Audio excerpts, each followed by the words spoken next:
Welcome to another weekly adventure. In this tutorial, I want to talk about self-hypnosis and dream interpretation. Now, a lot of people are really confused about self-hypnosis. They think that it's something difficult to achieve, that there has to be some intense process, that it takes practice or a lot of time. The reality is the complete opposite. Self-hypnosis is something simple to do. You can do it yourself. You can teach other people to do this. There aren't really even any rules.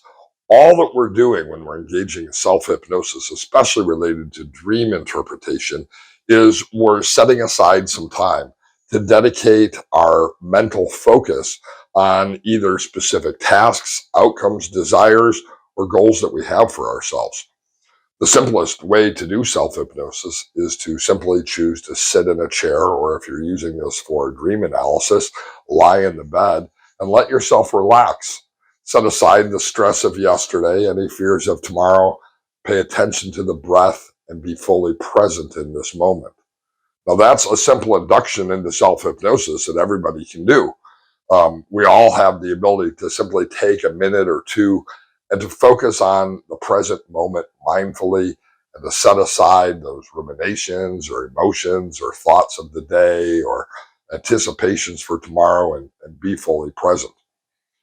What makes self-hypnosis a powerful tool is that when we engage in a simple process of separating one experience from another, really that's what self-hypnosis is all about, and focusing on the idea of dream analysis, we can then give ourselves suggestions. And the easiest way to give ourselves suggestions is to use affirmations. I am affirmations are my favorite form of affirmations. They begin with I because it's something that I'm doing or I can do, something I have ownership of. And am is not future tense. Am is present tense. And this is really important. This is about setting an intention. So we can bring ourselves to a place of focused concentration. That's really what self-hypnosis is all about. Some relaxation, because relaxation is great for us. We can give ourselves some self-suggestions, and the most effective self-suggestions come in the form of those I am statements. So let's talk a little bit about what self-hypnosis can do for us in dream interpretation. There are four main reasons why we would want to use self-hypnosis as a strategy in dream interpretation. Number one is to set an intention for our dreams. I believe that when we get ready to go to bed at night, we can set the intention. We can set the intention to have sweet dreams. We can set the intention to dream vividly. We can set the intention to recall our dreams. All of these are elements of really using intention setting to set up our dream experiences so that when we do analysis, it's easier and more effective for us to do that. Now, again, I might do that simply with those affirmations. Let me guide you through a simple process. You can even try that right now, even though I know it's probably not nighttime and you're probably not getting ready to go to sleep. But in the chair where you sit right now viewing this video, close your eyes down for a moment and just notice anywhere in the body you're carrying the tension of the day. Let that tension disappear from those muscles. Relax those muscles. Pay attention to your breath. Breathe in, breathe out. Notice what the in-breath is like and what the exhale is like. And as you continue to breathe, simply using the breath as a focal point, set aside any thoughts of yesterday or fears of tomorrow or even anticipations for the night and just be fully present in this moment. Notice something. Without effort, your heart rate has probably become smooth and rhythmic, your breath calm and regular. And use this affirmation. Say to yourself right now, I am aware of my dreams. I am aware of my dreams. I am aware of my dreams. Use this affirmation. I experience my dreams. I experience my dreams. I experience my dreams. Use this intention. I recall my dreams. I am recalling my dreams. I am recalling my dreams. Use this intention. I benefit from my dream life. I am benefiting from my dream life. I'm benefiting from my dream life. Just take a moment to let anything either known or unknown holding you back from experiencing your dream intentions, things that are most important to you, to simply disappear, to melt away as if they are floating downward through the soles of your feet, through the floor where you sit, deep into the core of the earth, allowing creativity, allowing learning, and allowing experience to take place. Now you've set your dream intention. And so with the next breath, simply breathe in. And if it were nighttime, I would simply say, continue to keep the eyes closed and allow yourself to drift into a deep and natural sleep. But since there's more to teach in this tutorial, gently open your eyes, take in a breath, let a smile come on your face, and notice how easy it was to use self-hypnosis in a process it took maybe 3 minutes. What's another use in dream analysis? To recall dream experience. So I can use self-hypnosis in the morning. Self-hypnosis is a great way to gain clarity. In fact, you could even take your self-hypnosis experience and make it a part of your ritual. I know a lot of people have rituals in the morning. Mine, for example, is I always make some tea. Other people choose to make some coffee. Most of us have a ritual of getting in the shower in the morning. By the way, I love the instructions on the back of a shampoo bottle. What they say is take some soap, put it in your hand, lather it up, wait 2 minutes, rinse your hair, and then repeat. That actually gives you 4 minutes in the shower. Well, what am I supposed to do during that time? You can actually do self-hypnosis. So we can take any of our morning rituals and we can engage in self-hypnosis. Let's take the shower example and let's use it to recall our dream experience. By the way, it's great to recall dream experiences in the shower. We have the steam coming up, right, from the hot water that we're using. The glass becomes clouded. It's just us in that space. So next time you lather up your hair, make sure, of course, that it's not going to go into your eyes. Close your eyes for a moment. Be fully present in the shower, feeling the water run over you. And ask yourself in this moment that you've set aside for the ritual of dream recall, and simply ask yourself, what were my dreams last night? Allow yourself to visualize the dreams.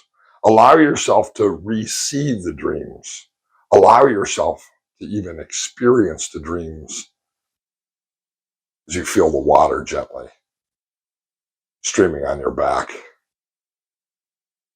And because you've set this time aside to engage in self-hypnosis during a morning ritual, you'll discover that the dreams are easy to recall. And when you step out of the shower, when you dry yourself off, you'll discover that it's easy to go work on those dream sheets. Same thing with a cup of tea or a cup of coffee. Sit at the table. Don't take it to go yet. You can always fill the thermos or dump it in a go cup, but take a moment to just sit at the table, to close your eyes down, let your breathing become smooth and rhythmic, to set aside the stress and tension of the day or anticipation of later activities in the day, and ask yourself, what were my dreams last night? And take a minute or 2 or 3 or 4 and explore those dreams from the beginning of your sleep to the end of your sleep, discovering that this technique is a powerful way to increase your dream recall. The next element of self-hypnosis is to process the elements of the heart worksheet. So I can engage in self-hypnosis. I can complete my heart worksheet. I can close my eyes down. By the way, it's okay to open and close your eyes in self-hypnosis. I can have that sheet in front of me. I can close my eyes down. I can enjoy for a moment. Then I can perhaps read what I wrote. I can close my eyes down again. I can ask myself, is there anything new I need to highlight in the who, what, when, where, or how? If so, open your eyes, add that to your heart sheet. Close your eyes down again. Evaluate the emotions in that second stage. Seeing if, from today's vantage point, if there are emotions that would be valuable for you to note that maybe weren't noted originally on your heart sheet. Open your eyes for a moment, add those things to what you've already written. Close the eyes down again. The A, of course, is to analyze the archetypes, the symbols, the images in our dreams. With your eyes closed down again, ask yourself, what did I see that I missed? What what symbols are present? What what archetypes are there? What archetype am I playing? What are the other people in my dream? What role are they fulfilling? Ask yourself, what parts of me are present in this dream? Open your eyes again. Again, add to the heart analysis anything that you've already written, and then close your eyes down again. Close your eyes down again and take another moment to recenter your thoughts and your ideas and to rehearse any outcomes, experiences, or things of value that would be beneficial to you. Perhaps the things you've written on the sheet, or maybe even some reframes you can add to the sheet. Opening the eyes again, looking ahead to our last step. The last step where we test, where we transfer, where we trust. The eyes closed down again one more time. Imagine transferring the learnings from your dream, uploading that knowledge to your daytime experience, trusting your intuition and your wisdom. And of course, testing. Testing in your own mind, future pacing yourself to see if a new action could possibly be beneficial or helpful to you in any way, shape, or form. And chances are it is. And so go ahead at the end of this process and simply open the eyes. You've now done a self-hypnosis experience to help you process the heart worksheets. I promise you that if you complete the heart worksheet and then you spend 5 or 10 minutes doing self-hypnosis to process contents, the information, you'll make amazing new discoveries each time that you do that. And of course, the last element of self-hypnosis is to climb to the summit for the panorama. Remember, this is panoramic dream analysis. And so with the eyes closed down, perhaps after you do a self-hypnosis for the heart process, imagine yourself climbing to a vista, to a ledge, to the top of a tall building, to somewhere that overlooks that which includes every aspect or element of your world, your relationships, your places, your activities, your emotions, your joys, your challenges. And just take a moment from this vista to look from left to right, to listen with your ears, to breathe in and breathe out, and to breathe in and breathe out, involving the sensorial experience of smell, noticing the kinesthetic experience, how your body feels with this new vantage point and this bigger view. And allow yourself to taste the experience of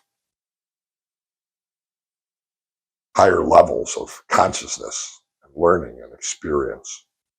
By using self-hypnosis in these ways during the process of dream analysis, you're going to discover that the simplest strategies of self-hypnosis can yield the most profound results. I'm looking forward to hearing what your results were by dedicating this week, each and every week, each and every day, to spend some time in self-hypnosis, focused on one or more of these aspects of self-hypnosis and dream analysis, because I know that the results are going to be amazing. And it's always interesting to me how simple things can have the most profound results.